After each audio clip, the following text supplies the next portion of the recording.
నెల్లూరు జిల్లా జలదంకి మండలం జమ్మలపాలెంలో ఉన్న Sri Sai school of nursing కాలేజీని విద్యార్థుల వద్ద కాలేజీ యాజమాన్యం అధిక ఫీజులు చెల్లిస్తే కానీ ఎగ్జామ్ ఫీజు కట్టించుకోమంటూ భయభ్రాంతులకు గురి చేస్తున్నారని విద్యార్థినులు వారి సమస్యలను జనసేన నాయకుల దృష్టికి తీసుకువెళ్లారు.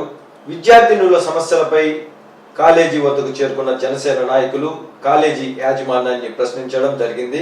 కాలేజీ యాజమాన్యం దురుసుగా ప్రవర్తించడంతో జనసేన నాయకులు కాలేజీ వద్ద బైఠాయించి నిరసన తెలిపారు. ఈ నేపథ్యంలో పోలీసులు అక్కడికి చేరుకుని జనసేన నాయకులను సర్ది చెప్పి పంపించారు. ఈ మేరకు Sri Sai school of nursing కాలేజీపై చర్యలు తీసుకుని విద్యార్థినులకు న్యాయం చేయాలని కోరుతూ గురువారం జిల్లా జాయింట్ కలెక్టర్ను కావలి జనసేన పార్టీ నియోజకవర్గ కోఆర్డినేటర్ సుధీర్, జనసేన నాయకులు కలిసి వినతి పత్రాన్ని అందజేశారు. సానుకూలంగా స్పందించిన జాయింట్ కలెక్టర్ విద్యార్థినులకు న్యాయం జరిగేలా చూస్తామని హామీ ఇచ్చినట్టు జనసేన నాయకులు తెలియజేశారు.